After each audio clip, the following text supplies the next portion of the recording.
if you want to interrupt Jack.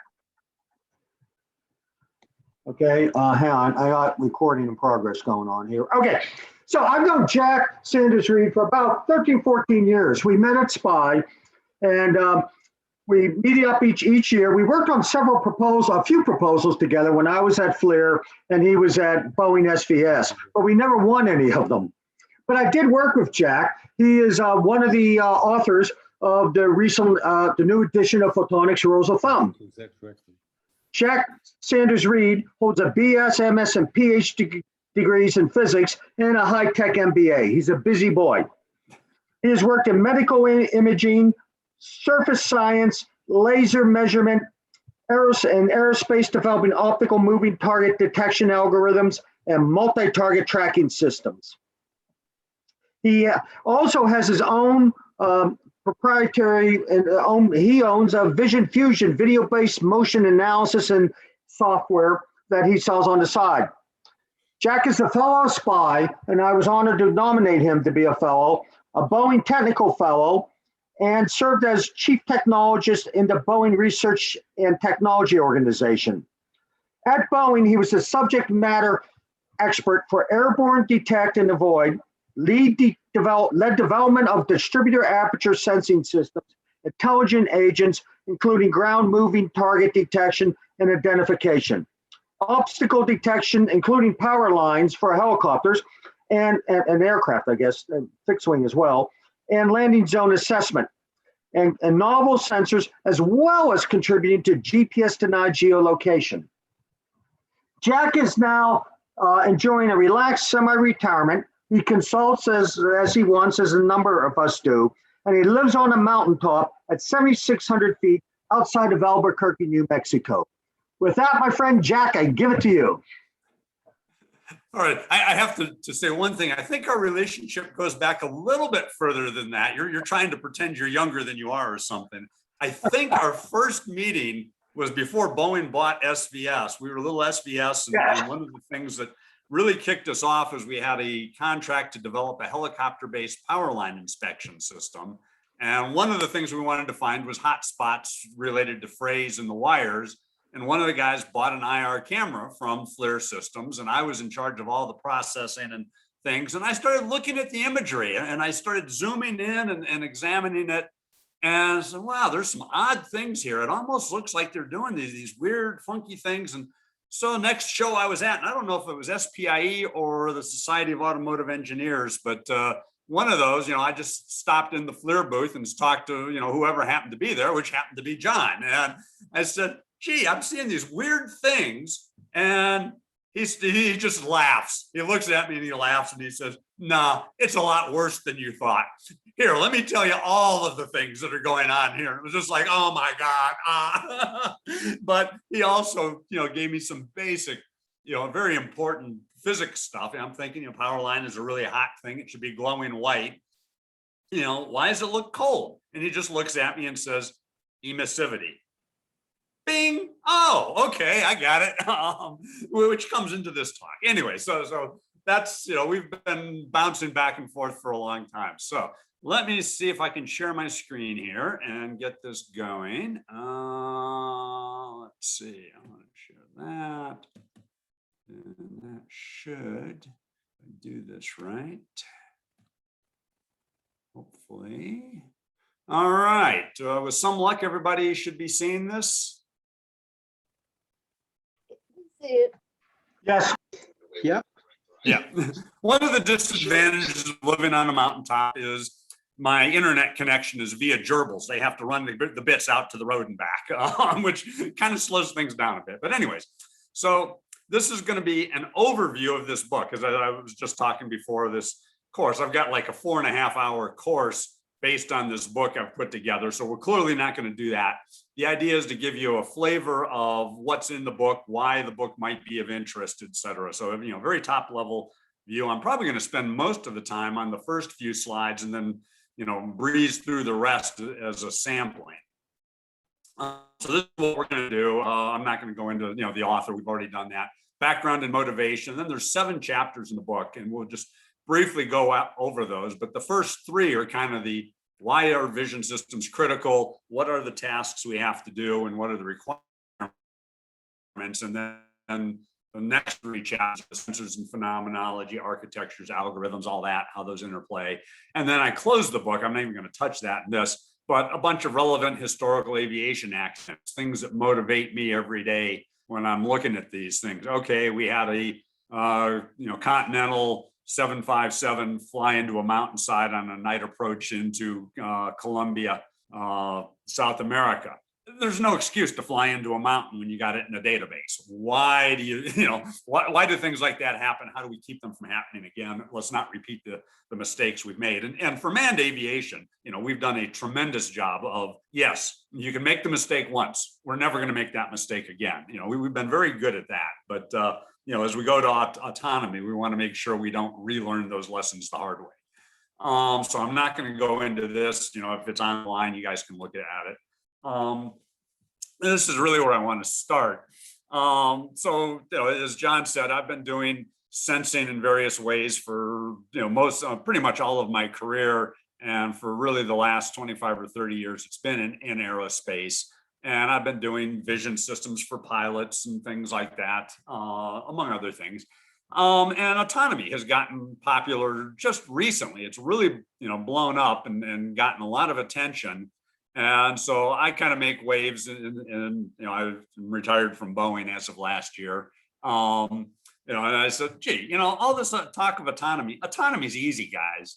Sensing and building a world model for the autonomy engine to work on. That's the hard problem. And, by way of illustrating, and people go, and I say, yeah, figuring out how to go from point A to point B, plotting a course, controlling your, surfaces and throttle on the aircraft.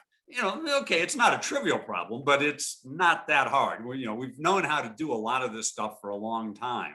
And we're really just, it's getting popular for a number of reasons. Computing power has reached the point we can do it in real time for a lot of situations. It's been conflated with a lot of the interest in, electric aircraft, distributed propulsion.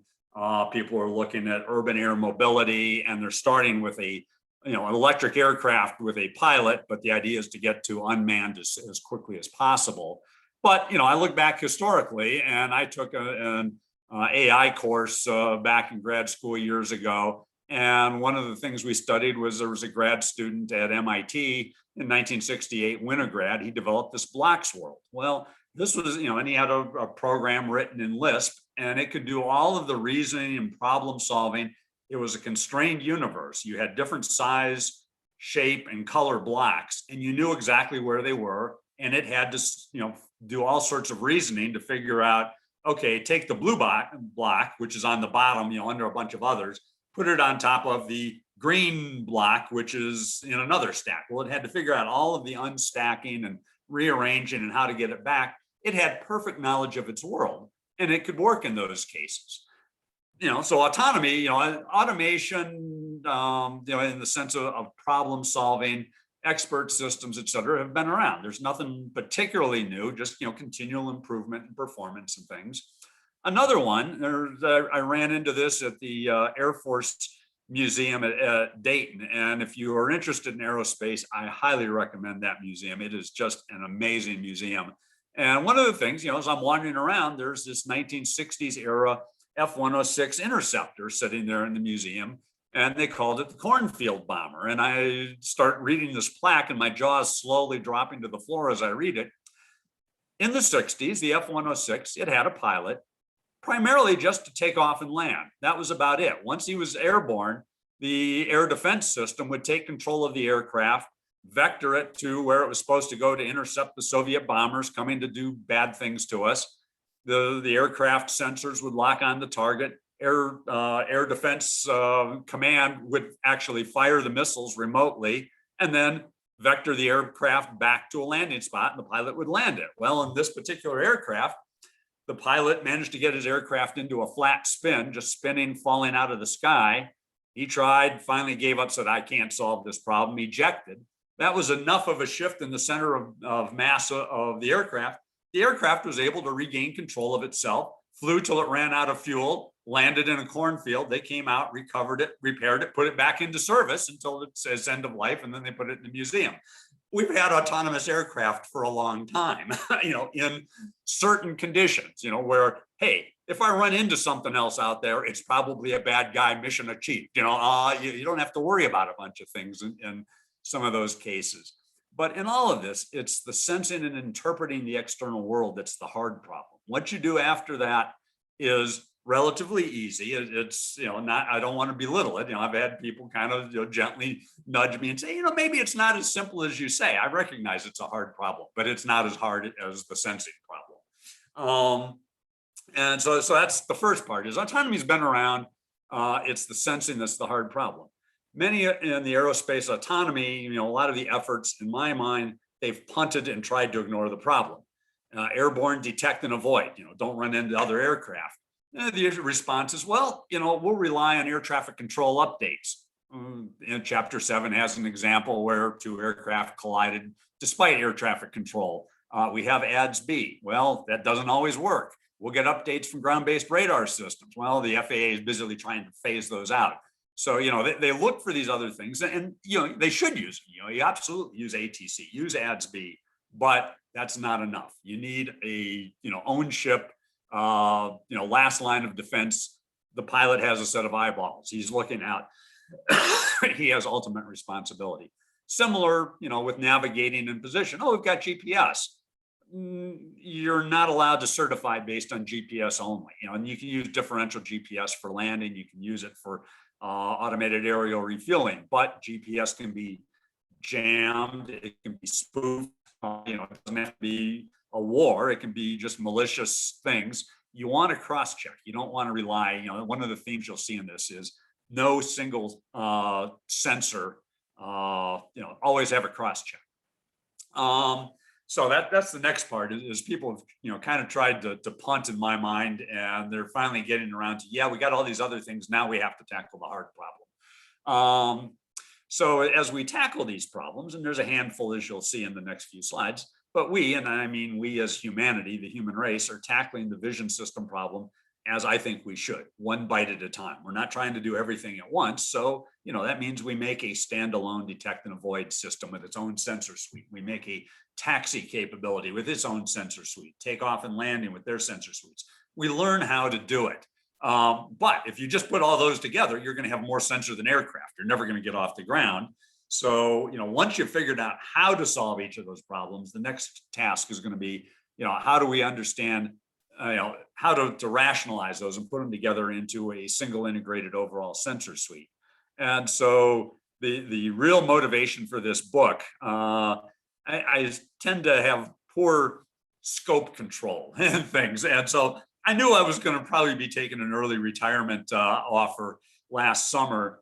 And one of my internal customers, who'd been a good customer for a long time, and I'd listened to him carefully over the years, and I'd heard him asking several times, he's funding me to do some aerial refueling work and other things. And he kept asking, yeah, but what's the minimal complete sensor suite I need to do all of these different things? And I couldn't give him an answer other than, the previous one. We're learning how to do this all, and we will have to rationalize that.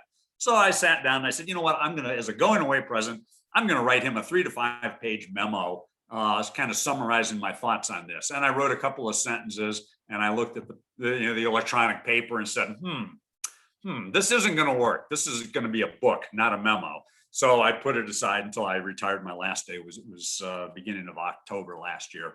And so this book was the memo that got out of hand. It was kind of the way to look at it. So I turned the manuscript into my publisher just before Christmas. I was hoping to have it in print by March. Until a couple of days ago, he was promising mid-August, and now it's maybe the first week of September. So it's near, but it has been slipping.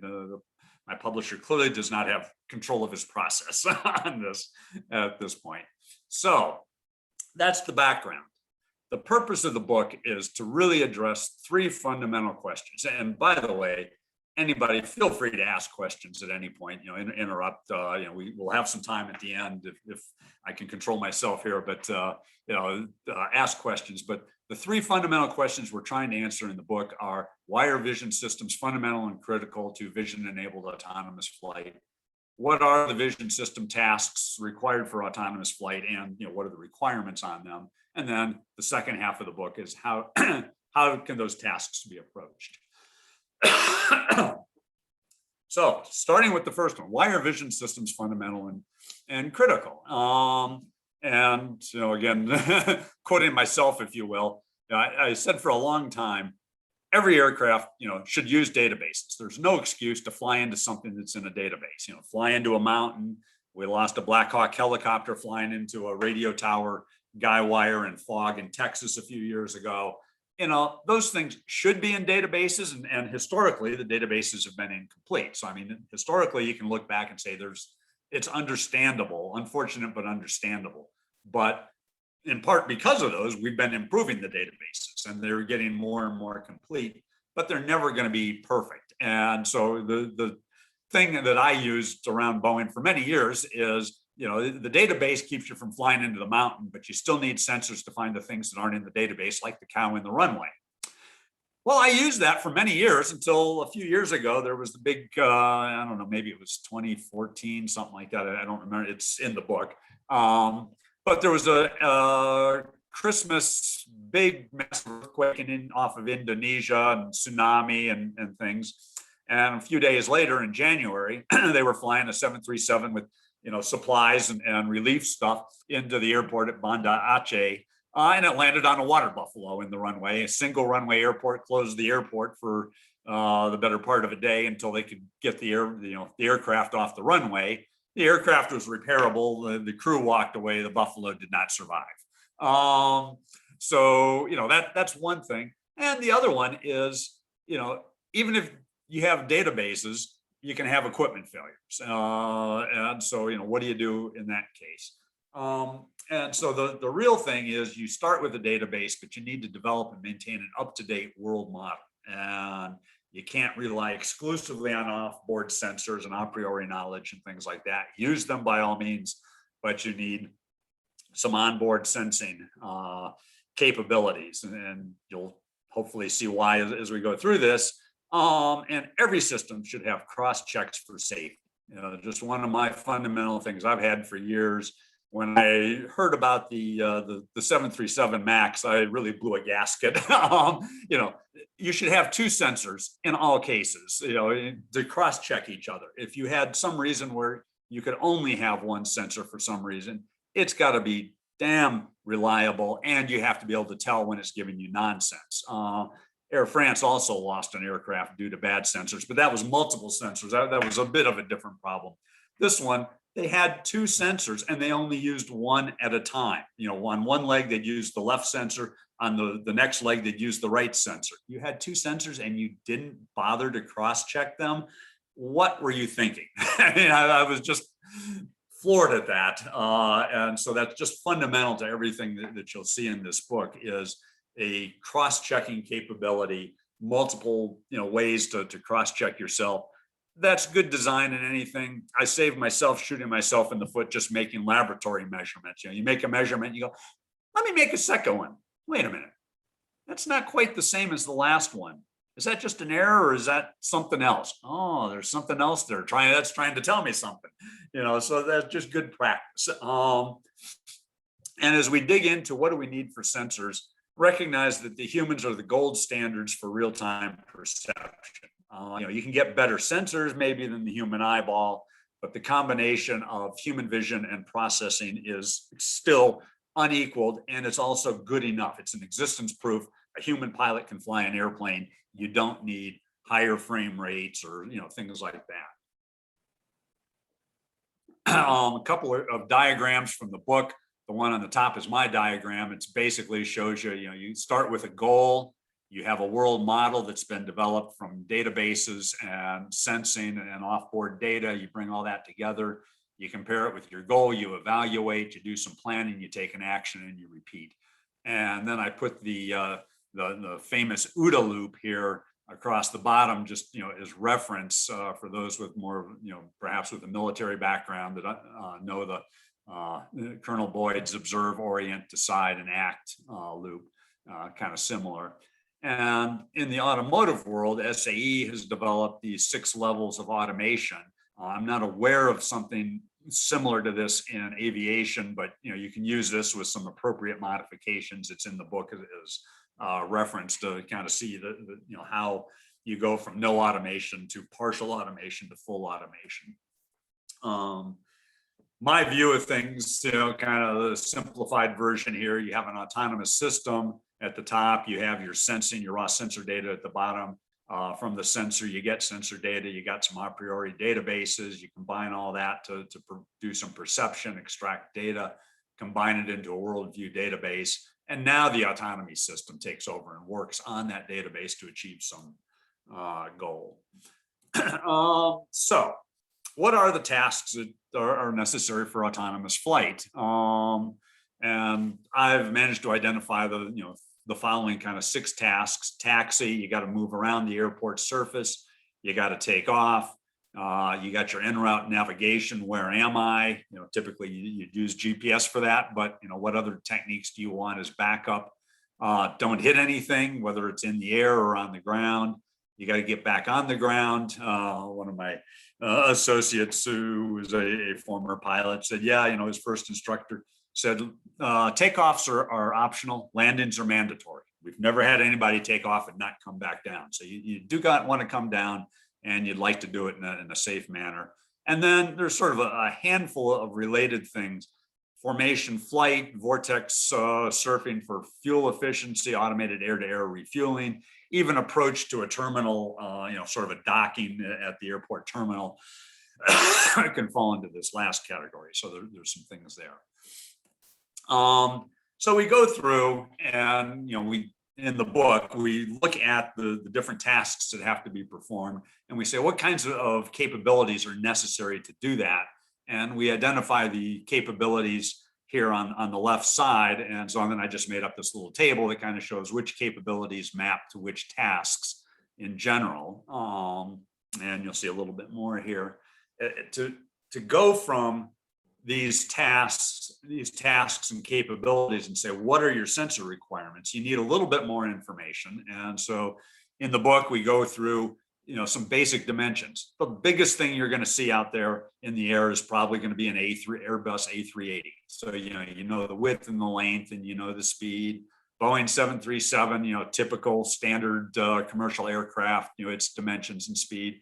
On the small end, for manned aircraft, you got a Cessna, a little Skyhawk, and a Bell Jet Ranger helicopter. And you also want to know the dimensions of the runways that you're going to be landing on and taking off. So what do you have there? Yeah. Sorry for interrupting. Can you go back to the previous slide? Sure. Looking at the avoidance. Yeah. Yeah, obstacle avoidance. Oops, I see sorry. they're really actually physical obstacles. What about weather-related things that are there in the thing? Yes, weather is definitely one of the things. I would treat that as another obstacle that's not in a database. That's something that you're going to get either from your radar or sensor has from, to pick up. What was that? A sensor has to pick that up.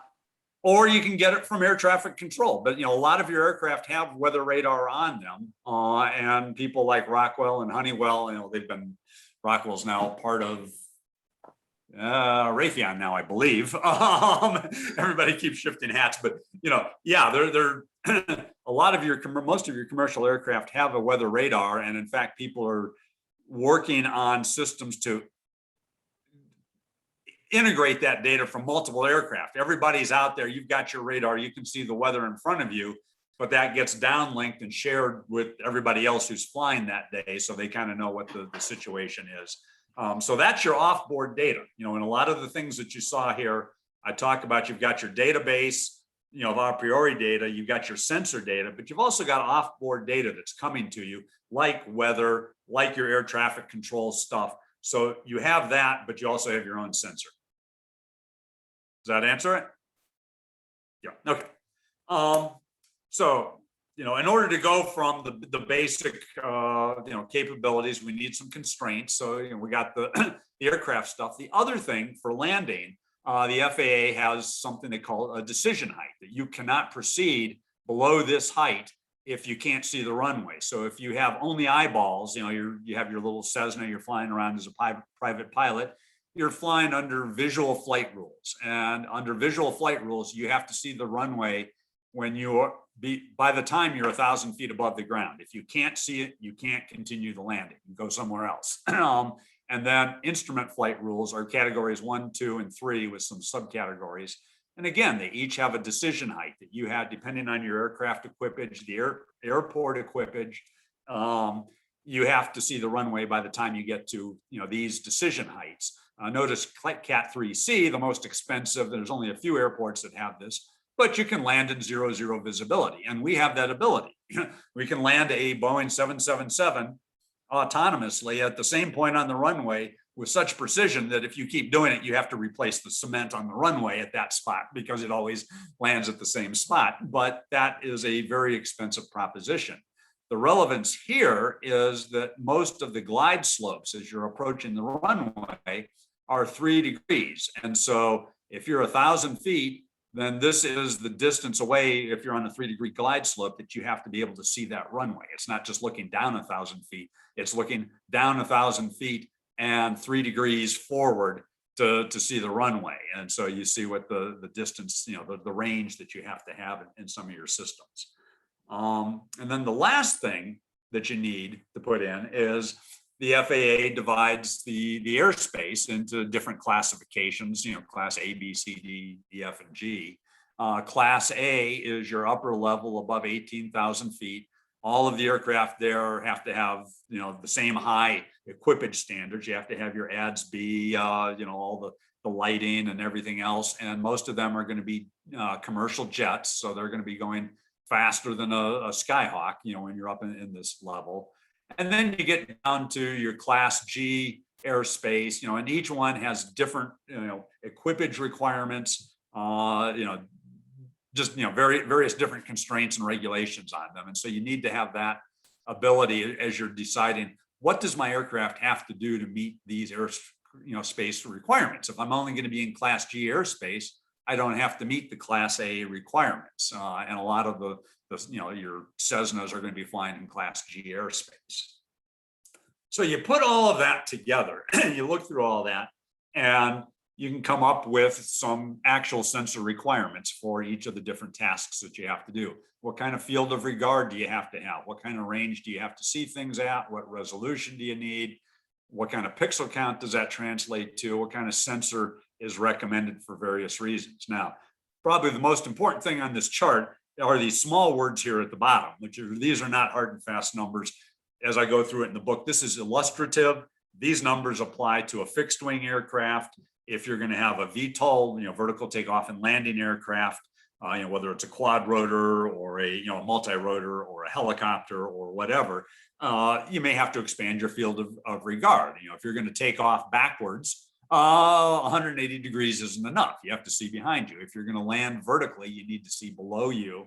But those are pointed out in the book, and so this is illustrating a method to take all of the different requirements, adjust them for your platform. You might have a VTOL aircraft, but you constrain it that I'm only going to operate, and take off in these directions. All of those things kind of go into this type of stuff. But, these are representative. It's a good starting point if you had nothing else to do, but, you really do need to look at your particular aircraft and how you're going to employ it to, instead of using these numbers directly. And so then I took that and I put it all together and I said, okay, for my friend who had asked, what does a comprehensive sensor suite look like? And to some degree, it depends on, what assumptions you make and so on and so forth. And in particular, look at these two sensors here, the down looking and up looking ones. Those are primarily as replacements for GPS. Okay, you have an up looking star tracker. If you're above the clouds, you can look at the stars and figure out where you're at. If you're below the clouds, you can look down and compare what you see as terrain with, pre-recorded, highly mensurated overhead satellite imagery and figure out where you're at. If you're flying in the middle of the clouds, neither of those work.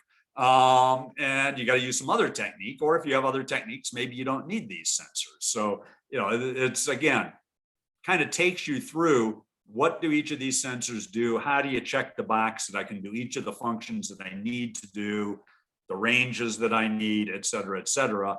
And, as the book is obviously aimed at somebody who's designing a system like this, you have to make the assumptions of which ones are really going to be critical for you. Are there other ways, non-vision ways you could do certain things?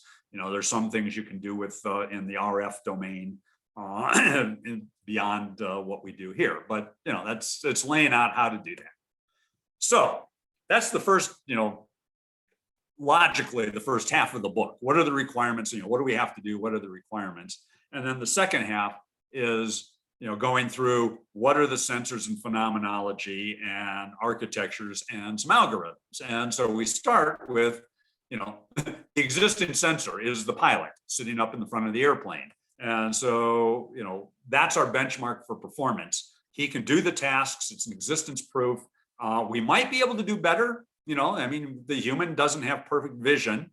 We can't see through clouds and stuff like that. We can't see at night without external illumination, so on and so forth. But, you might reasonably ask, if the human can do the job, why would you ever use a sensor other than a visible band sensor? And there's two reasons for that. One is to improve on human performance. The worst aviation accident in history was at Tenerife in the Canary Islands. Everybody lost situation awareness in the fog. The control tower had two 747 taxiing around, couldn't tell where they were. One of them was lost in the fog. The other one was too impatient to wait for air traffic control and decided pretty much on his own to take off, and took off into the other 747 and killed a lot of people because he couldn't see what he was doing. So being able to see through degraded visual environments, EVE, is important. Getting precision range, our eyeballs are passive imagers. We can make crude estimates of range. But another important one is to simplify the processing. The human processor is the best processor we have, and algorithms, there's a few specific cases where we can equal or exceed human performance, but for the most part, human performance is better. The more we can simplify the problem and give the algorithms an easier problem, the better we are. And so, that's kind of the other reason that you would go to something other than visible. And you'll see that as we go through this. So the next part here, just, for reference, I talk about what the human vision system is. The field of view, until you move your head, you can rotate your head and shift your body, and you get basically 360 degrees. If you turn around on your swivel chair or whatever, look into the back of the cockpit and you say, I can't see anything. Okay, well, if you had a camera there, you could, or a fighter aircraft with a bubble canopy. But, beyond that, the human vision system, what we're showing here is the full 2-eyeball field of view at any one time. And so we have 2 eyeballs. You can see the field of view of each eyeball individually. And then you can see the stereo overlap region here between those two. So, that kind of sets, what's the field of view of the human? What's the field of regard? It's somewhat limited. As we just alluded, if you're not in a fighter aircraft with a bubble canopy, you got an aircraft behind you. You can't see behind. So that sets some of the current limits on things like detect and avoid. It's the overtaking aircraft's responsibility not to hit somebody in front of him, because the guy in front of him can't see behind you. He doesn't know you're coming up on him, which I notice different than in the automotive world. The automotive world, it's generally the overtaking guy's fault, but you're expected to not shift lanes in front of him. The aircraft, that doesn't apply because you simply can't see. You don't have a rear view mirror. The other thing that's important here is the sensor baseline for the eyes is about 6 centimeters. And there's a general rule for stereo vision that 30 to 100 times the eye-to-eye spacing, the sensor-to-sensor spacing is where the stereo works. So for a human, that's about 1.8 to 6 meters. That means that a lot of people say, oh yeah, I've got stereo vision, I can see, tell depth a long ways away. Usually that's not the case. What you are thinking you're seeing as depth is all sorts of other cues that you're using. Cues such as shadows, a priori knowledge of the size of the object. I know this is a pen that's close up to me, not a rocket that's miles away. They both have the same shape, but I know based on what it is, how far, what its dimensions are, occlusions, something's in front of something else, shadows, all sorts of cues that people use to infer range and depth information. But true stereo is actually much more limited than I think a lot of people realize. The other thing that we want to take away from this is resolution. 20/20 vision corresponds to about 1 arc minute, or about 0.3 millirads per pixel. Now, you could just apply that across the entire field of view and come up with how many pixels across the total binocular field of view of a human you want. But that grossly overestimates what you're going to have, because the human eye, the fovea in the center, has the very high resolution, and then you have a much lower resolution of photoreceptors out to the edge of the field of view. And so it's kind of, those are triggers for motion. I saw something, and I think the best way to think of the human eye is kind of 2 co-aligned cameras. One is the eye is the total field of view, and then you have this narrow field of view with a very fast scan mechanism that as soon as you see something, the eye just zips over and focuses on that. So that's, anyways, a little bit of background on human vision, a little bit more coming up. A little bit more coming up. But before I jump into that, one of our tasks is to detect things, and recognize them. Is there something in the runway before I take off? And the Army Night Vision Lab studied this problem quite a while ago and came up with something called the Johnson criteria, the researcher who developed this. And if he had and there's some important qualifiers here. We're really good at developing something and then applying it without using the qualifiers in all sorts of other situations. And then we're surprised when the results aren't what we expect. And Johnson criteria is a classic one. It's developed for a trained military analyst looking at a single still photo, trying to find militarily relevant targets, which can be people and vehicles and things like that, but probably not cows and snakes and horses and other things. So, as you use the Johnson criteria, you have to remember what it was developed for. But the key thing here is that 50% of the people, if you had about 1.5 pixels on the target, they could tell there's something there. If you had 6 pixels on the target, you could at least classify it as, hey, it's a vehicle, it's a person, it's a building, it's a something. And then identification gets a bit funky. It's not, I can tell Sam from Joe or Mary from Elaine, but maybe I can tell it's a man or a woman. I can at least tell that it's a person. I can tell a car from a pickup truck, maybe not what model car. And so anyways, that's the Johnson, come on. Hey, Jack, got a question? Yeah. Do these only apply to static images? Next point I was about to get to. Okay, go ahead. Perfect. Yes, this applies to a static image. Actually, before I answer that question, the one other thing is subsequent to the Johnson criteria, and this is actually, there's a couple of things in the book by John and myself and our other authors to talk about this. There's been other work. We can extend the Johnson criteria to any other percentage. So we typically say, hey, I want a 95% confidence that you're going to achieve this capability. So there's methods to do that. And then, yes, this is for a single still image.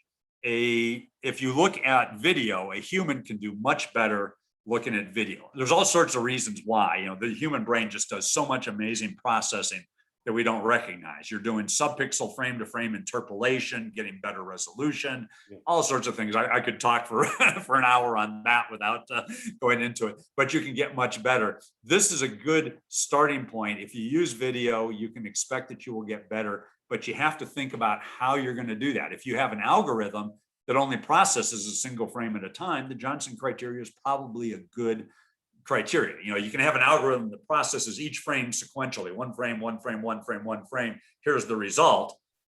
If you're going to get the motion video enhancement, you have to somehow, use that information, that it's not just individual frames, but it's a sequence of frames. Moving target detection would be one of those techniques. So for example, right here, single frame, you have to have 1.5 pixels on target. Well, if I'm looking at a video sequence and I'm looking for a moving target, I can find something that is way subpixel. when it's moving, if I have the right algorithms and stuff, but I'm using multiple frames. So does that answer the question? Hopefully. So other things, human vision operates mostly at 30 hertz. I mean, we can see flashes that are shorter than that and stuff, but most of your broadcast standards are 25 to 30 hertz. And what that says is the human pilot, the vision system and his hands and controls are working a 30 hertz loop. If you have control surfaces for some of the fly-by-wire aircraft, yeah, you can manage the control surfaces at a higher frame rate, but the pilot intent, the pilot input, go this way on the stick, all of that stuff works at less than 30 hertz. So that's an upper limit on what you probably need to do for vision processing. We already talked about the stereo. The human works in the visible spectrum. We'll talk about that more on, I think, the next slide. And we already talked about the processing. The human is the best we have over the short term. There are cases, long-term attention span is one of the biggest ones. So think about, takeoff and landing. Those are short, focused things. The pilot's full attention is on that. You're not going to beat the pilot, at our current state of technology. But you're flying for 6 hours across the country, detect and avoid. Well, it's kind of hard to detect when your eyes are closed and you're asleep. If you're not paying attention, and the human attention span is limited. So that's a critical thing to keep in mind. So that's the human vision system. Now we turn to what can we do with sensors. We've got a table of all the different wave bands from UV through the visible, the IR, into the radar bands and stuff. And it talks a little bit about, pros and cons of some of the different wave bands. I'm really going to get into this more in the next slide. So let's skip to that. So this is your source of illumination is one of the critical things, and it has a number of implications. So we have this black body curve here. And the point here is all objects radiate black body radiation. It's broadband, broad spectrum radiation based on your temperatures. And, most things that we experience are around 300 degrees Kelvin, 70 degrees or 70, 80 degrees, something like that, Fahrenheit. And so let's see, let's take a look at a few of these things. 300 degrees is, I believe, this one kind of peaks in the long wave infrared, the 8 to 12 micron region. And as you go to hotter things, it shifts down a little bit.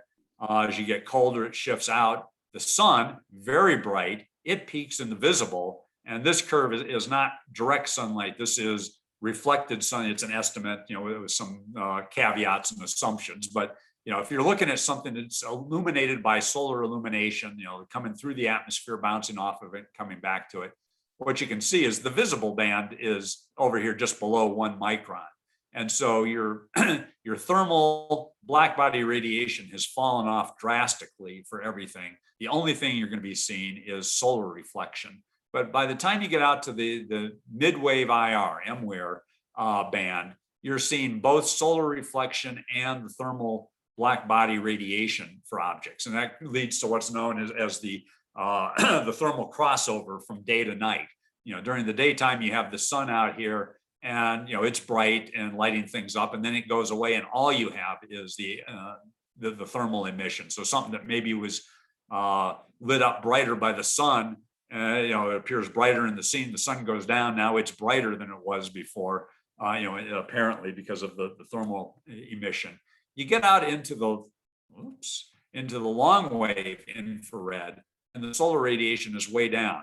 If you stare at the sun, you can see it. It's a pale disk in the sky, but it's not the bright thing that you're worried about. And so one of the problems pilots have is they're either looking into the sun or they're seeing glare and reflections off of things.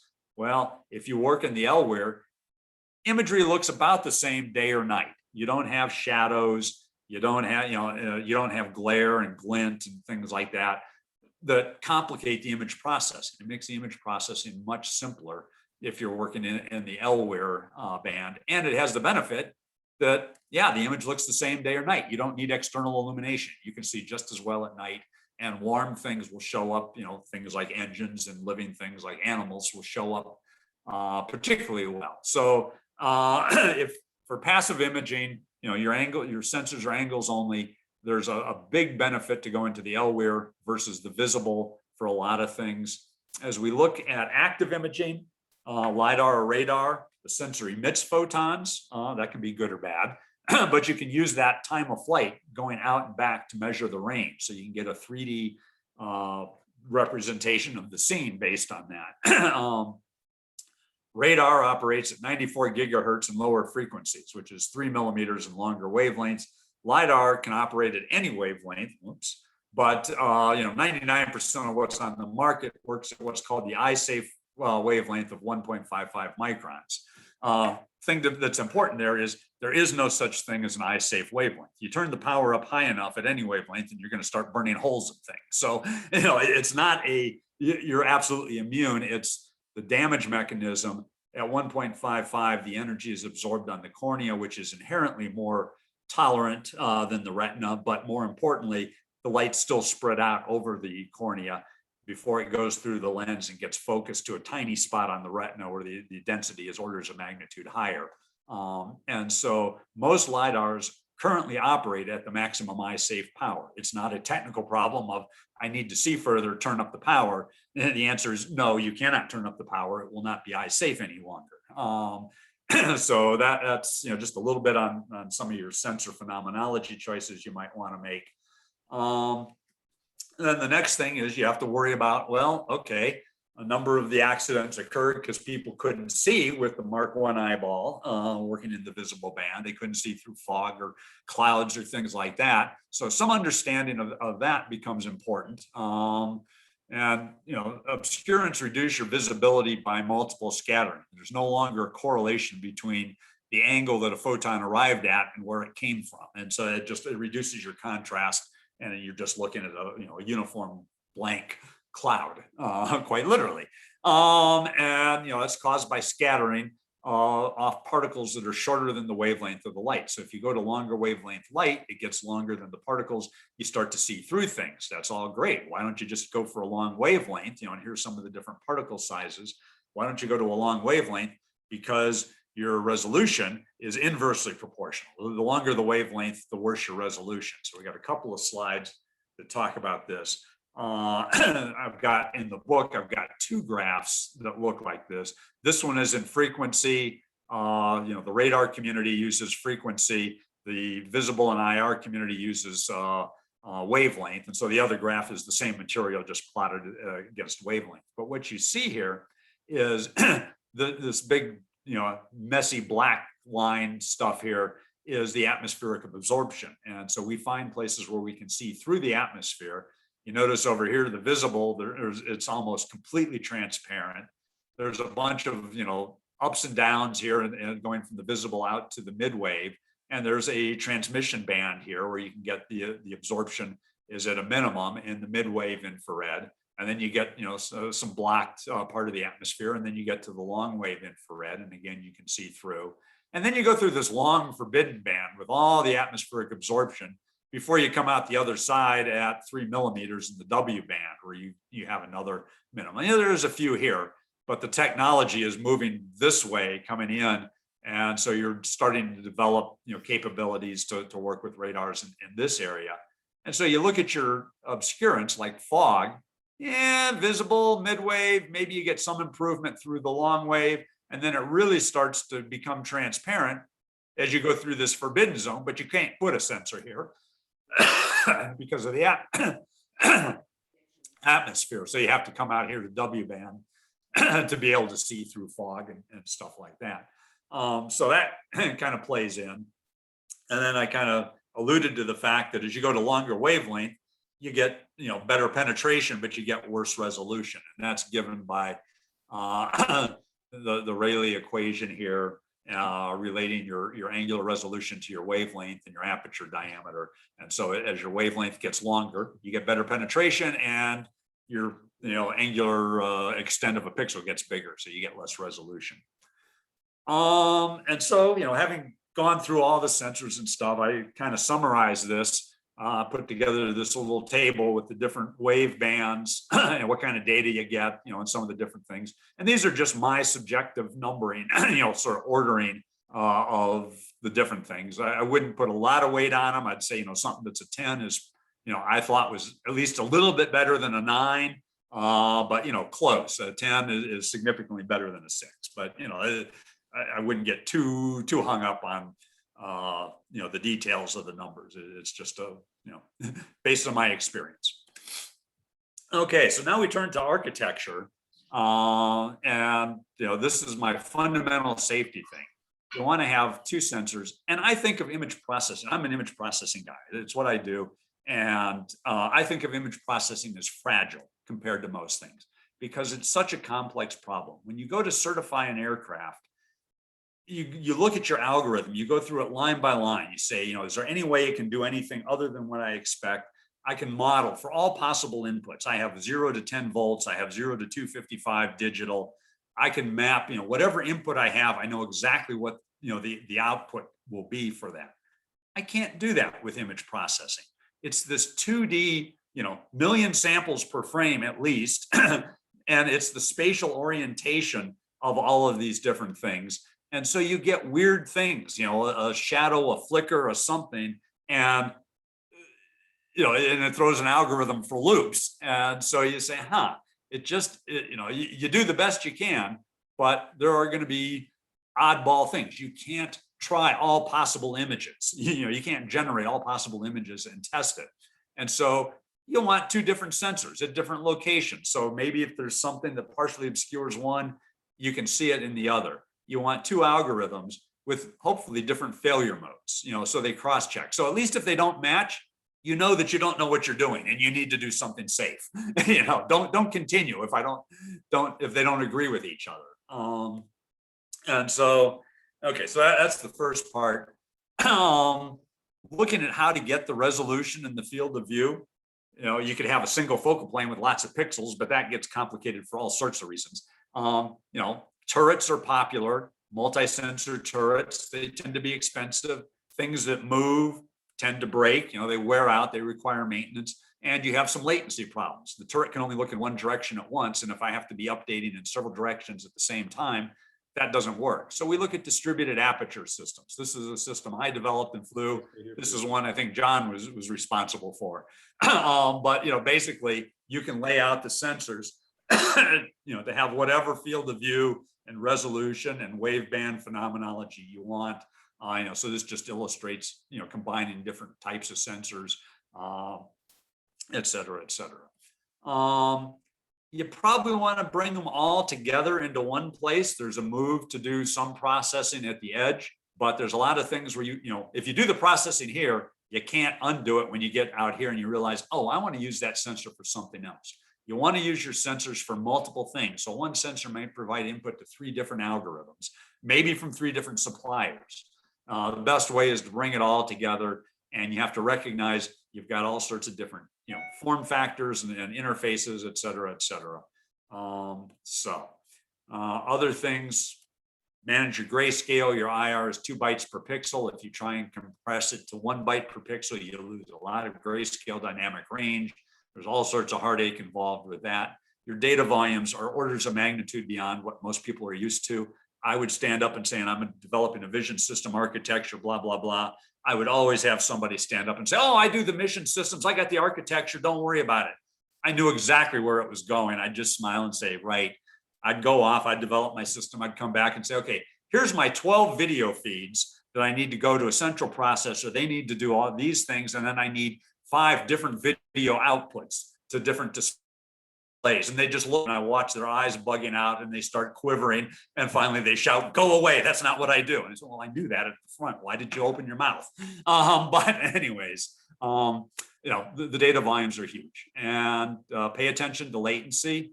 If latency is critical, you got to give that a lot of thought. You can buy boxes that do all sorts of things, but you string them together, they buffer in, they buffer out, the latency adds up, and it doesn't work. Okay, getting close here. Yeah. The last section here, and I'm just about out of time, is the algorithms. This is really the heart of it for me. I love the sensors and the phenomenology, but we jump into the algorithms.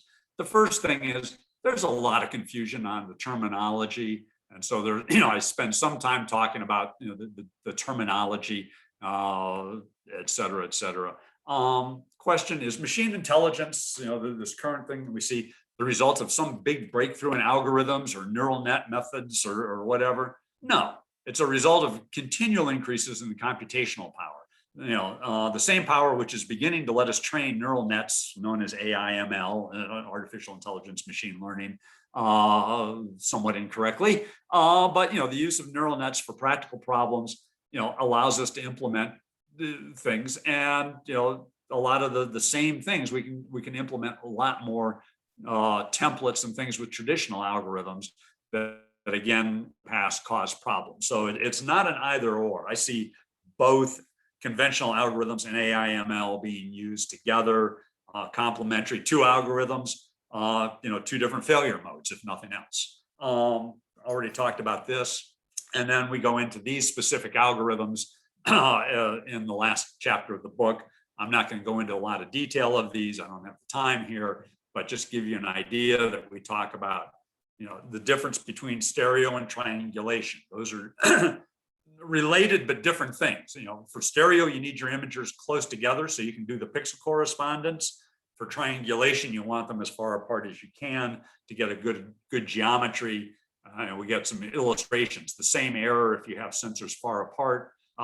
Your sensor position error here. I think the sensor is here and it's really here. I get a small target error. If my sensor to sensor baseline is small, that same error generates a much bigger error. Same with angle. And so, there's a bunch of discussions about that. A target location error tree allocation to, how well do I know where my sensor is? How well do I know the line of sight? Blah, blah, blah. It comes down to your sensor IFOV and your, software at the end. If you don't have an active sensor and you need to do a 3D map, there's something called shape from motion. It's basically successive stereo images from a single camera. It's moving to create that synthetic baseline. We have techniques to do that. Talks about that a little bit.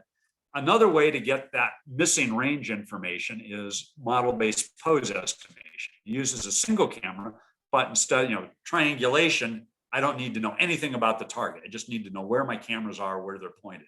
With this, I need a single camera, but I use a priori knowledge of the target. So I have a cooperative target that I know, and I can then fit feature points. I have to track at least 4 feature points on the target. I can fit those to a model of the target, and I can determine the target position in 3D and orientation, full 6 degree of freedom pose of the target. So that's a useful technique. Cable detection, that's one of the hard ones. Cables aren't necessarily in a lot of the databases. They're severely subpixel. I led development of an algorithm, passive imaging.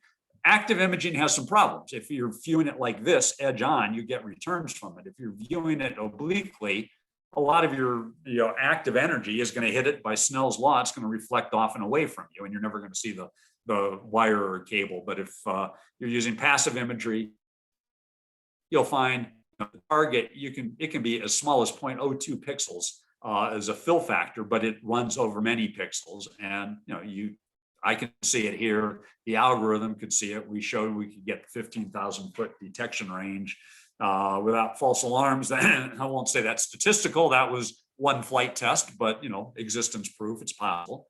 Then we get to detect and avoid. This is a case where there are optimal algorithms which do as well or better than humans. Usually the full formalism is going to be overkill. This is some work that I did years ago. And you start with the full maximum likelihood that's mathematically provable that if your assumptions are right, and part of it is modeling the sensor correctly and things as well as the scene. But if you've done everything right, this is provably mathematically the best algorithm you can do.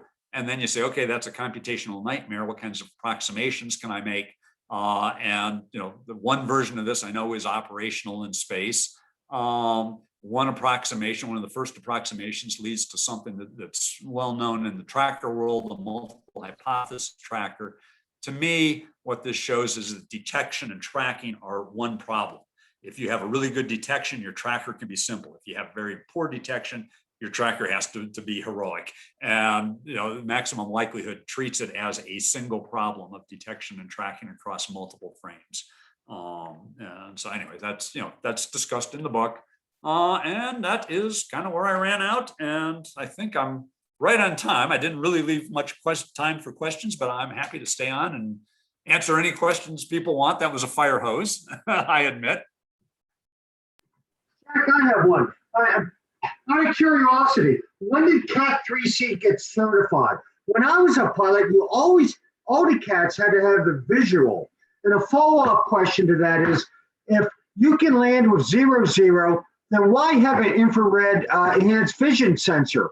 Why don't just go to Cat 3C? Because the requirements, and I can't claim to be an expert on this, but any of the category 3 requires a very expensive investment at the airport that has to be updated, recertified, et cetera, on a fairly frequent basis. And it's just beyond the financial resources of most airports to do it. So, if I'm, JFK and Heathrow, you could have flights going back and forth between those two as Cat 3C, those can justify it. If I'm trying to fly into Albuquerque, they're probably not going to certify a 3C installation. It's just not economically worthwhile. Is that just a matter of time? I don't know. Things are evolving. There's all sorts of things that come along with this. Have all the surface monitoring stuff to make sure that we can see what's out on the runway. You've got the ADS-B stuff, differential GPS. That is very good, but they require the whole. I don't even know the terminology that they need to add to that. To give the differential piece to it and the validity. It's the integrity and stuff that not only is it accurate, but we can guarantee it's going to be accurate, that you're not going to, 9 out of 10 flights will land safely. That's not good enough. So that's part of where it comes in.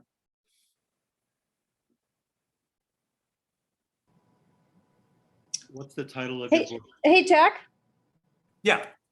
On the image you showed, what was the reasoning? So you showed that looking forward from the aircraft, there's one visual, 2 lidars, midway, and then one up and one down. Was that long wave? I can't quite remember. So there you go. Yeah, the up-looking one was a star. The only reason that one was there was a star tracker. So that was for your geolocation. Mm-hmm. The down-looking one was an LWIR because you're looking down at the terrain. You need to be able to see that at night. That can be used both for geolocation. I can match the terrain to overhead satellite imagery that I've already taken, and I've geo-registered very accurately. And so that's the way some of the cruise missiles work, is they do that terrain matching as they're flying along. So they have to have a database in order to double check that they're in the right position where they think they are? Exactly. They're looking and they're saying, I see that, I recognize, that's a landmark I recognize. Mm-hmm. Keep going. And exactly. And so, and there's techniques out there and they're open And where you have. Is there a reason to the cones? I mean, the way they are arranged? No. These cones facing forward is just meant to show that they're facing forward. This is just facing down and facing up. Mm-hmm. It's looking up, it's looking down. These are looking forward. So that. And is that then supposed to be all put together into a composite thing, or is that individually acting on different circuits, like you explained, have sensors and then have logic, and then act on the logic based on individual sensors and double check twice is what I heard you saying. Yeah, there's several things to your question there. So let me try and unpeel those a little bit. Where you put the sensors is up to the individual aircraft designer based on their aircraft and where there's space and where they can put them. So this isn't meant to say, oh, the sensors all go in one spot here. They could be in different places, but they're looking forward. And it doesn't say it should be here in the middle. It could be anywhere looking up or anywhere looking down. That depends on the aircraft. Now, it generally works better, I have found, if they're co-located, especially if you have a distributed aperture, like, let's see, like something like this. It's better to have all the sensors close together than spread out around the aircraft. Usually it eliminates gaps in coverage and other problems, but you also want to see around things. If there's an obstructing piece of structure, you might want to move it somewhere else. This diagram up here does not go into the redundancy of multiple sensors. I mean, you can think and, you can say, well, gee, I have 2 LiDAR. Can I somehow, at least sometimes, use this LiDAR to augment this? I have, can I somehow use this visible sensor to augment my LWIR? There's all sorts of games you can play. So, this is not meant to be prescriptive of thou shalt do this. This is not a regulation. This is a, here's the toolkit that you have. Here's the things you have to achieve. Here's some information to help you figure out how to design that. Okay. And that's just for visual support of autonomous flight. So you're not think about sounds, for example. See, I worked a lot with transport category helicopters, and so I've learned over the years that a good crew chief will know their aircraft by sound. They will stand at a particular location and put their hand up somewhere and say, oh, my gearbox is saying it's gotten owie, or I think I need to check the rotor blades. Or that one has always fascinated me, as it's not being picked up in the industry as being viable, even though there are, like in machining, for example, I looked at a system where you have a microphone on a mill in order to optimize your feeds and speeds for high speed cutting. So, but that is not part of a visual system, even though it would make a great addition, is what I'm saying. Yeah, and so I was careful when I talked about this. I said vision systems as opposed to sensing systems, because there are. And let me give you a couple of examples. In the geolocation, I talked about what you can do in the visible. If your GPS signal suddenly went away for whatever reason, you're flying around and you said, well, where am I? Well, you can look out the window and down. That's what this LWIR 2 sensor here at the bottom is doing, is it's looking out and down and saying, oh, I see a road. I see, okay, I know where I'm at. Or I can look up and say, I see the stars. I know where I'm at. But you could also have a RF receiver and you say, oh, I'm just picking up radio stations. I can locate those. I can direction find them. I know where I'm at. The Apache helicopter has acoustic sensors on it. I was absolutely flabbergasted about this. Over all of the noise of a helicopter, they can use an acoustic sensor to hear somebody shooting at them. Heck yeah. Oh, okay. So, this is not saying these are the only sensors you can use. This is focused on the visible and IR, and then I spill a little bit into the millimeter wave because I developed a passive millimeter wave imager. But, it's really focused on that piece. And that's where, again, we come back to the design stuff of, here's what you have to do, taxi, takeoff, land, etc. If, you have to design the sensor suite for your aircraft. Is it a rotorcraft that, it's got different dynamics than the fixed wing aircraft? How are you going to use it? And what am I trying to do? If I'm not trying to do certain things, maybe I don't need all of these sensors. Maybe I can do it better with some other sensors if I have those. You have to make that choice as the designer. Got it. I have a question. Have you compared the requirements to autonomous vehicles, cars? And is there any transfer of information back and forth from the people who work with aircraft to the people who work with automobiles? The short answer is yes. And in fact, I had the SAE chart up here, SAE, Society of Automotive Engineers. Yeah. Surprisingly, or maybe not, the 70% of SAE is focused on automotive, and maybe the other 30% is aviation, because there are enough similarities in general of standards, across a lot of things, not just autonomy. And one of the things I run into is everybody in aviation is looking at the automotive industry and saying, yeah, they're doing it and they've got the volumes. Okay, great, let's use an automotive LiDAR. Well, the automotive LiDAR doesn't have the range for things beyond taxi. For taxi, it's okay, you're moving around on the ground. But once you're airborne, the ranges are long enough that your automotive LiDAR, while it may be relatively inexpensive, doesn't have the range. The other thing is, we talked about an automobile, you have a responsibility not to change lanes in front of somebody who's overtaking you. It's not purely the guy behind you. It is some of your responsibility too. So the LiDAR it's a multi-beam, and it's scanning continually 360 degrees. It's a fast spinning prism, basically, scanning the beam. Well, if I'm flying forward and I only need to look forward, that's 75% of my duty cycle is wasted time, as opposed to scanning forward. So people look at those back and forth, and some of my I won't say early work, but while I was doing the vision systems around 2005, I was participated in the DARPA Grand Challenge and then the DARPA Urban Challenge, which was autonomous ground vehicles.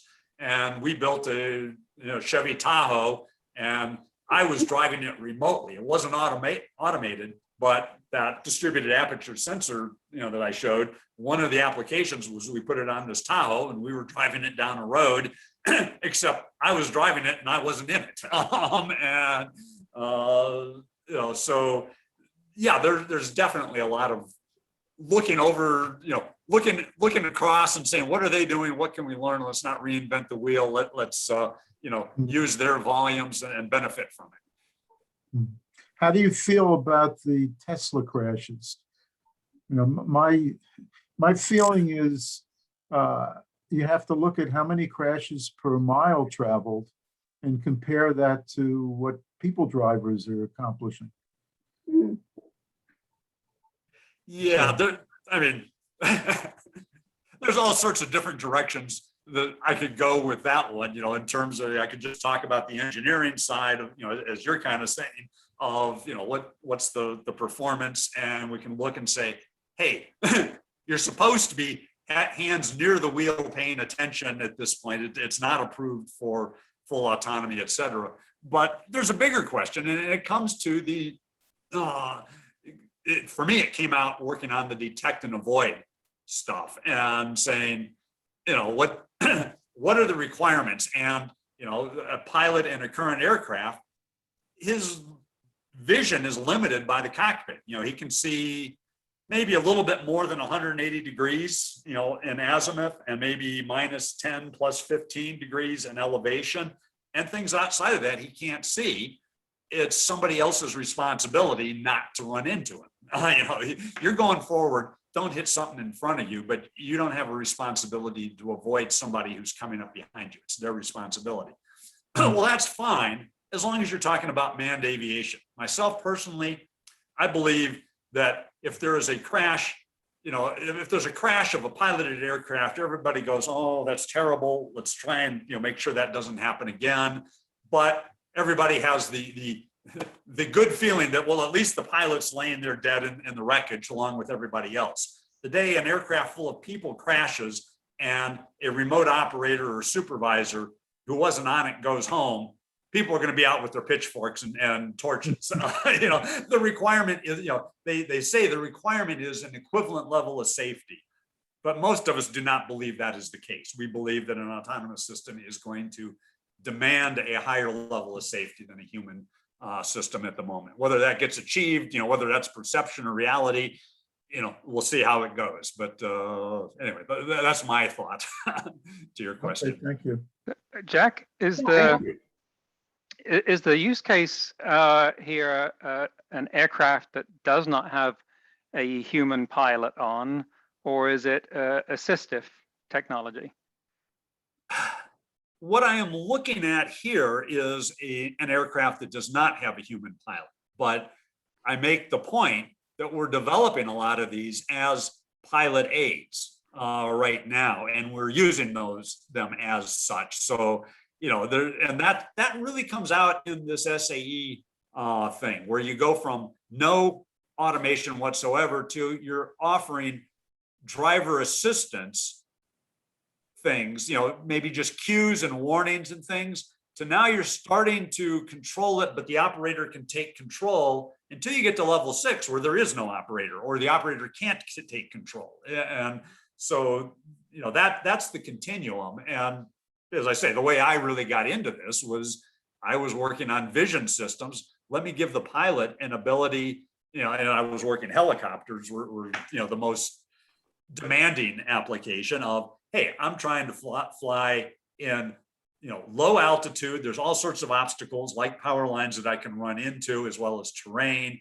I have limited visibility. The Army would like to own the weather like they own the night. That was a big deal. Well, our adversaries are catching up. Let's work in the worst possible weather where they can't see us coming and they can't see us to target us. Well, okay, so how do you do that? Now, I've given the pilot, instead of looking with his Mark 1 eyeball out the front of the aircraft, he can look 360 degrees around his aircraft. He can look down. Instead of seeing, his legs, he sees the ground underneath the aircraft. Have I made his job harder or easier? I've given him more information. Have I just overwhelmed him? So the next step is what I call intelligent agents. And that's where you start processing that. First one is just assemble the imagery and give it to the pilot and let him figure it out. The next part is, while you're flying your aircraft, oh, by the way, there's some flashes at 4 o'clock lows. Somebody with an AK-47 is shooting at you. While he's looking there, oh, by the way, there's a power line up ahead you might want to pay attention to because you're about to hit it. Oh, by the way, there's something moving in the trees over there. That might be a good guy. It might be a bad guy. I don't know what it is, but you might care about it. So all of those pieces of automation to cue fall in this middle region of the autonomy, where you're starting to give the operator more and more information, and that's a good way to get confidence that it works. That at first you give it to him and the guy turns it off. He's just always giving me nonsense. I'm not using it. Okay, back to the design board. You'll work it. Okay, now he's using it, but occasionally it screws up. So you make it better. And at some point you get to the point where you say, we can really rely on this. And so that's kind of my experience in this world, is developing a lot of those things as operator aids. But ultimately looking at, no, we want this to be an autonomous system. We want to get the pilot out of the aircraft entirely. And is that because of situations where the pilots made the wrong decision, an automated system would have done better, like Air France? That's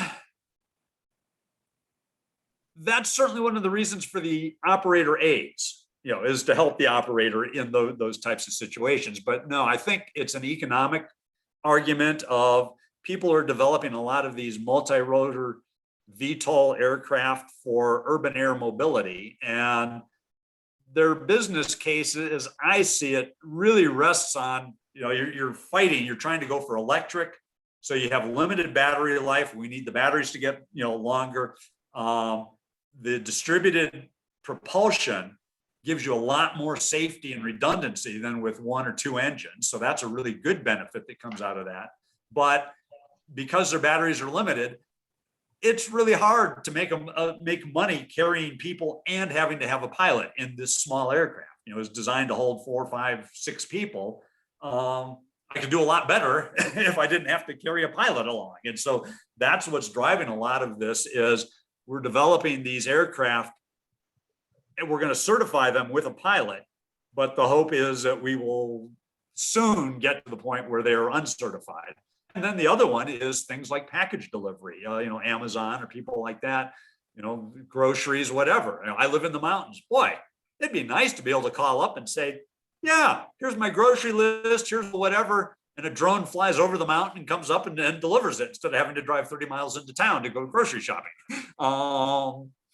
So, there's a lot of different things that are driving it. But I think the autonomy thing is, well, on the commercial side, it's an economic factor. On the military side, it's, I don't want to send pilots into harm's way, send a expendable aircraft in first, and then the pilot, the humans can come in later.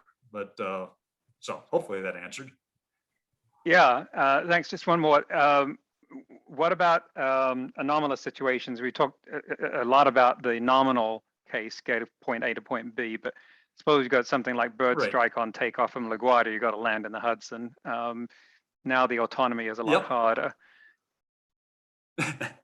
That's my last example in the chapter 7 is, the other examples are all, this ended in a lot of dead people and wreckage on the ground because of a lack of vision system.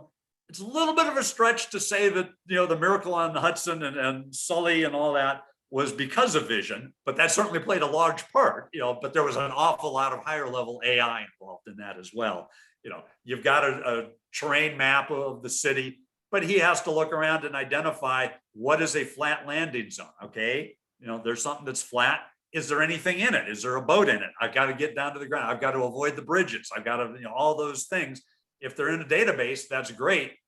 If they're not, especially things like boats that are moving that aren't in the database, I've got to use the vision system. So I'd say that, the vision system was a critical component, but there's some real high level intelligence and, experience and training that, that went into that as well. So I can't say that's a vision only problem. Thanks. Have you any idea why Tesla eliminated LiDAR from their cars? I do not. Well, I'll say, in fact, I was not aware of that. I've seen LiDAR. I can make some guesses, but, what I've run into is, well, I'll give you an example. I've been working automated aerial refueling. Instead of having two airplanes come together in the air, with pilots, and aerial refueling is a mid-air collision. You come together and you touch aircraft in the air. And I've been in one flying around over Kansas at night, doing some tests of some of the systems. So let's see. So where was I going with that?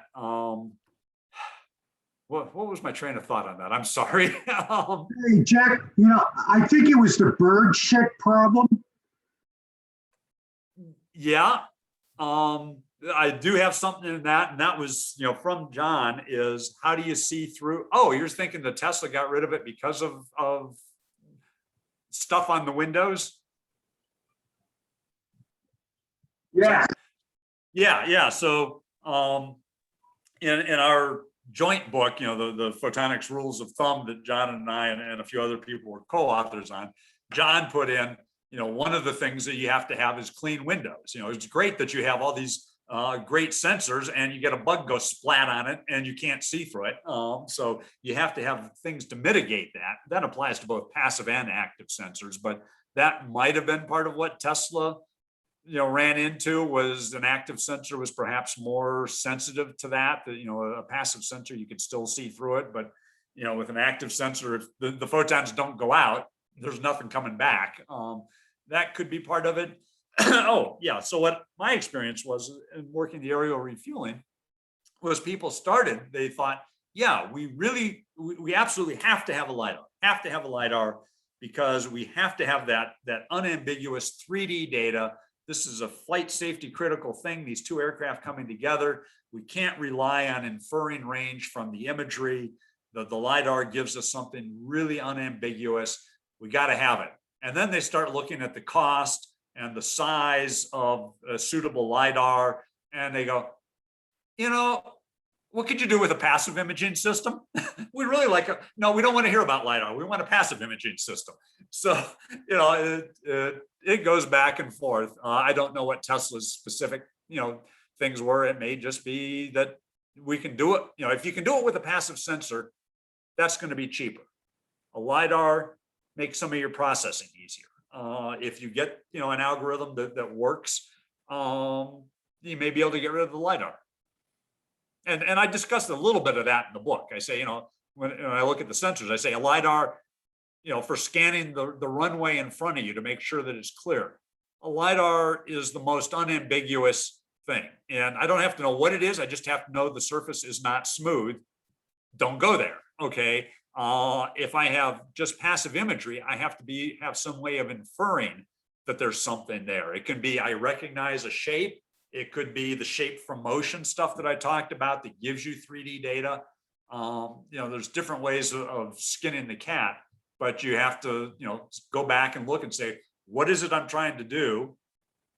What can I do with different sensors? And, you know, some of it depends on not just the sensor, but the algorithm. And that's one of the critical things to think about is, you know, it's the algorithms and the sensors together. It's not one or the other. Thank you very much. My pleasure. This is fun. You know, for me, I can spout stuff off, and then when you start asking questions, that's when it gets fun. Well, thank you. That was wonderful. Mhm. Good. Okay. I'm flattered by the number of people that showed up for this. So thank you very much. And as I say, you know, the book, you know, for anybody who actually cares, the book should be out at the beginning of September, and I'll pass that info on. What's the title of the book? The title is Principles of Vision-Enabled Autonomous Flight. And that's the cover as I have it right now from my publisher, SPIE. And you know, we've gone through everything. I thought it was going to be in the warehouse about this week, and they're going to be sending it to the printer the end of August, it sounds like right now. Thanks a lot, Jack. Thank you, Jack. Consider giving another All right. in another 6 months or so. Yeah, no, I mean, I've had my hands full, you know, between retiring, writing this, doing a few other things, and you know, I'm just starting to catch my breath now. And now as things open up, I'm hoping to do some traveling. So, you know, this was a good thing to keep me busy while, you know, I was trapped inside with, you know, because of COVID and couldn't travel and was retired. And okay, this was a fun little exercise. All right, let me ask you about the first autonomous vehicles that I'm aware of in wide use were trains. And when in the New York City subway system, the shuttle that ran from across on 42nd Street, it essentially went from east side to west side. When they made that autonomous, the union complained. And so for some years, until those drivers retired, they rode the autonomous trains. So, you know, at least from the union, there was resistance. And I think the traveling public didn't pay any attention. I don't think the traveling public even was aware that they were autonomous. And the other place you see them are in airports. Yep. Running back and forth. But was there ever an attempt to look for obstacles along the tracks? I don't know those. My suspicion is no, because those are, when you mentioned trains, I started laughing because one of my consulting jobs right now is with somebody who is doing rail automation for, you know, the major rail, you know, transcontinental railroads. I'm not going to go into details of that, but that is you know, it immediately jumped to my mind. What's the difference between a subway system or an airport system that I'm, you know, have ridden on that, you know, as you say, are autonomous, and those are enclosed, sterile environments. You know, they allegedly there shouldn't be anything on the track. There might be, but I think that would be the cause of an accident. That I know of, there is no check on those vehicles. There could be, I don't know. But that is the big difference as you go to something, running across Kansas. Is there a car stalled in the track? Is there, a cow on the track? Is there, whatever? Is the track broken? All those things that you need to look at. So, people are looking at that. And again, it's economics. And you brought up a good point about the union stuff. That I know Boeing has been kind of dancing around stuff. We went from 3 people in the cockpit to 2 people, got rid of the flight engineer, and that was a big, job thing. And people are looking at, well, single pilot operations. Can we get, have a single pilot in a commercial aircraft? And, there's some reasons beyond the union reasons, but there's a jobs reason. And so Boeing really tiptoed around that. And while you might be working on that, you don't talk about it because you're going to piss off a lot of your current customers, the airline pilots and stuff. So you kind of dance around that, but that's that's a much bigger problem. I talked to my kids about that hey, think about careers. So many things are going to be changing with automation. What types of jobs are still going to be around? As automation comes along, and there's going to be people that fight it all along, for the jobs reason, for other reasons, et cetera. So that's a bigger question. I'm not sure, we can solve that one here and now, but recognize it certainly. All right. So I think we're out of time. Jack, thanks for a great talk. And I do hope you'll come back and give us another one. Yep. And for everyone else, and including Jack, we'll have another Science for the Board first Wednesday in September. All right. All right. Thanks, guys. Thank you. Thank you. Bye.